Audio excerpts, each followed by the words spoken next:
अंश दशरथ छत्रसाल महाबली करियो बली बली 1 जनवरी 2026। कहने को तो नया साल है, लेकिन सच पूछो तो जीवन का 1 साल कम हो गया। ख्रिस्ती परंपरा के अनुसार 1 जनवरी 2026 नया साल। पिछले 2 सदी पीछे जाओ। 1 जनवरी 1818। भारतीय संस्कृति, भारतीय परंपरा, आध्यात्मिकता, हिंदू, सनातन, वैदिक और आर्य संस्कृति अपने आप को सर्वश्रेष्ठ मानती है कि हमसे बड़ी संस्कृति, हमसे बड़ा अध्यात्म, हमसे बड़ा दर्शन और धर्म किसी भी देश में नहीं। हजारों लाखों साल से यह संस्कृति उत्तर प्रगति कर रही है। वेद, शास्त्र, पुराण, संहिता भी है, उपनिषद भी है, रामायण भी है, महाभारत भी, गीता भी है। हजारों लाखों ग्रंथ, बहुत बड़े ऋषि मुनि, महाजन, धर्मगुरु, महामानव है। राम भी है, कृष्ण है, लेकिन कुछ सुखद पहलू भी है, कुछ दुखद भी है। 4 वेद, 18 पुराण, 18 संहिता, शास्त्र, सभी में एक दूसरे के विपरीत बातें करते हैं। कहने का तात्पर्य जितने भी शास्त्र पुराण है, मानव मात्र एक समान, सभी में प्रेम, स्नेह, दया, करुणा की बातें तो की। उसके लिखने वाले, लिखाने वाले, पढ़ने वाले केवल ब्राह्मण, आर्य और पुरोहित और पंडित रहे। उन्होंने अपनी निजी महत्वाकांक्षा, अपनी इच्छाओं के अनुसार धर्म, पंथ, संप्रदाय बनाए, धर्म ग्रंथ लिखे। परमात्मा ने एक भी ग्रंथ नहीं लिखा।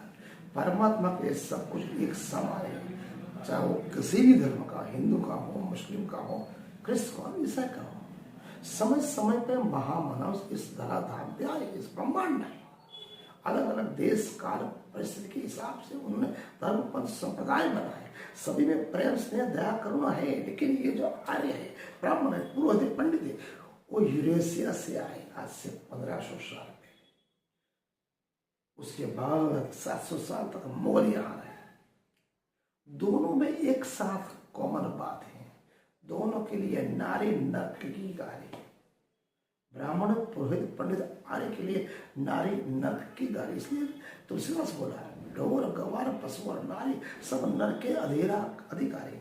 मुस्लिम पक्ष में भी नारी को नर्क बताया, उसको खेती बताया। खेती का मतलब है जिस खेत में जितने बीज डालोगे उतने बीज उगेंगे। इसलिए नारी को उन्होंने बच्चा पैदा करने का मशीन बताया। यहाँ पर हलाला भी है, एक पुरुष 4 औरतों के साथ शादी कर सकता है, मतलब खुले तौर पर विचार की छूट है। ब्राह्मण, पुरोहित, पंडित मंदिर में केवल वही पूजा करेगा। नारी को न यज्ञ करने का, न पूजा करने का मंदिर में अधिकार नहीं। ब्राह्मणों के नारी के लिए सती प्रथा, दहेज प्रथा, देवदसी प्रथा डाली। यहाँ पर मुस्लिम बोलो भी वो सरिता और कर्मकांड, सभी दोनों एक सिक्के के दोनों एक ही पहलू हैं। दोनों के लिए ढोर, गवार, पशु और नारी सब नर्क के अधिकारी। वो दोनों पुरुष प्रधान है, ब्राह्मण, पुरोहित, पंडित और मुसलमान मुल्ला। उन दोनों के लिए कर्मकांड, व्यायाम, अंधश्रद्धा, यहाँ पर बोलो, यहाँ पर सरिता। पिछले 5000 साल से यहाँ के मूल निवासी, आदिवासी और बहुजन, यहाँ की उनकी जन्मभूमि है। इसी में जन्मे, इसमें पैदा, इसी में मरने वाले अपनी जन्मभूमि बोलते हैं। कि आर्य, वेद, ब्राह्मण क्या बोलते हैं? मातृभूमि। ये बाहर से आए आक्रमणकारी थे। यहाँ के लोग, ये प्रकृति के रक्षक थे, संस्कृति के रक्षक थे, उनको दबाया, उनके ऊपर अत्याचार किया और अपनी संस्कृति थोपी। अपने आप को बुधेव के, भू मतलब जमीन काट दिया होता है। ऐसे ओबीसी के लिए गले में कुंडी में, गले में हांडी बंधवाई, कमर में झाड़ू बंधवाया। थूकना भी उनके लिए गलत था। दिन में निकलना, गांव के बाहर रहना पड़ता था, जूठन खाना पड़ता था। उनकी औरतों को स्तन के ऊपर कपड़ा पहनने का अधिकार नहीं था, स्तन के हिसाब से टैक्स लिया जाता था। उनकी औरतों को शाह, ब्राह्मण, पुरोहित, पंडित स्वेच्छाचार में विचार कर सकते थे। शादी प्रथा में क्या था, आसाम में नंदमुनि ब्राह्मण लोग, किसी भी SC ST ओबीसी लड़की का अगर शादी हो तो नंदपुर में ब्राह्मण के पास शुद्धिकरण प्रक्रिया की तरफ जाना पड़ता था।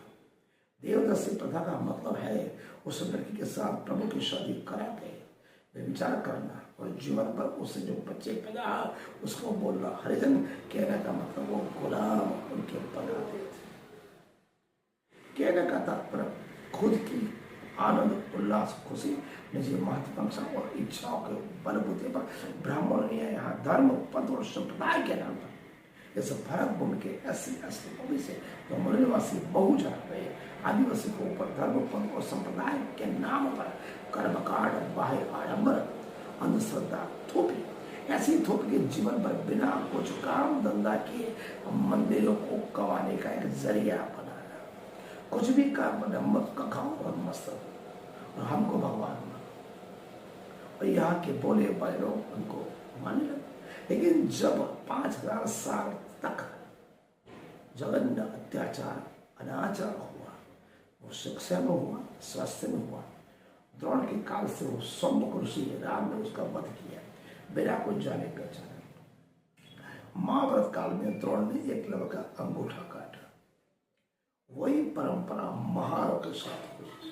3000 साल से अशिक्षित, शिक्षा और स्वास्थ्य दोनों से मरहूम, दुराचार, अन्याचार, जघन्य अपराध, कुत्ते, बिल्ली, गधे दुनिया में घूम सकते, लेकिन SC ST OBC घूम नहीं सकता है, नहीं अच्छा खा सकता, नहीं अच्छा कपड़ा पहन सकता, शिक्षा स्वास्थ्य तो दूर की बात है।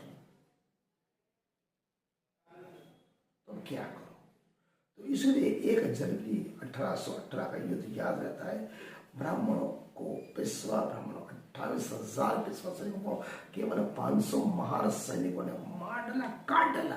तब से थोड़े सुधारे होते गए और इन्हीं महारों डॉक्टर बाबा साहब अम्बेडकर पढ़े लिखे, योग्यता पर महान विद्वान बने। दुनिया उनको पूजती है, इसलिए तो उनको पेट में केवल 70-80 साल का जो कॉन्स्टिट्यूशन बना, संविधान बना है, उसमें सभी के लिए पढ़ना लिखना बुनियादी सुविधाएं मिलना चालू हुआ तो उनके पेट में पीछे आग लगी। अगर पढ़ लिख गए, इसलिए तो अंग्रेजों को भगाया, अंग्रेजी शिक्षा मिल गई तो आधुनिक बनेंगे, पढ़ लिख जाएंगे, आगे बढ़ जाएंगे। इसलिए अपनी मनुस्मृति फिर डालना चाहते।